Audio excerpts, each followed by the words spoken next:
دادگاه ولایت برینسک روسیه یک شهروند 26 ساله تاجیکستان را در قصد فروش 7 گرم هیروئین گناهکار شناخت و به 10 سال زندان نظامش سنگین محکوم کرد. خدمات مطبوعات دادستانی ولایت برینسک در شرح این پرونده گفت تفتیشات و دادگاه معین کرد که یک نفر نامعلوم به این جوان تاجیک در دوره تا 6 آگوست سال 2021 توسط مسنجر واتساپ سروغه زکلاتکا یعنی مخفیگاه را فرستاد که در آنجا 7 گرم و 262 میلی گرم هیروئین را پنهان کرده بودند.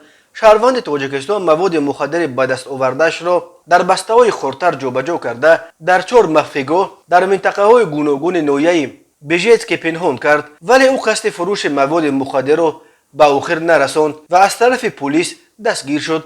مواد مخدر پنهان کرده او همچون دلیل شیعی یافت و گرفته شد. گفته می شود در اطلاع دادستانی ولایت برینسک حکم این جوان تاجیک هنوز به اجرا ندرآمده است. پیشتر روز 24 فوریه پلیس ولایت ولگراد روسیه از بازداشت یک جوانزن و یک جوانمرد زاده تاجیکستان با اتهام انتقال 200 گرم مواد مخدر سنتتیکی نوع متادون خبر داد. نسبت به زن و مرد بر اساس قسم 3 ماده 3 و قسم 5 ماده 228 کودکس جنایتی روسیه با اتهام قصد قاچاق و فروش مواد مخدر به مقدار مخصوصا بزرگ پرونده جنایتی آغاز کردند. قسم 5 ماده 228 برای قاچاقبران مواد مخدر سخت‌ترین جزاها از 15 تا 20 سال زندان و حتی زندان عمرباد پیش بینی میکند.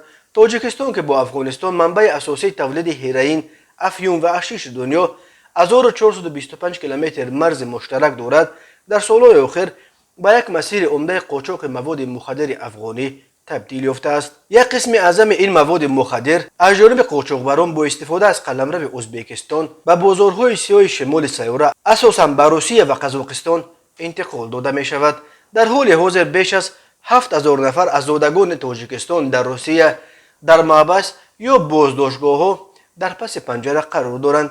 بنا به حساب‌های غیر رسمی تقریباً 4 که آنها با اتهام مربوط به قاچاق و فروش مواد مخدر زندانی شدند.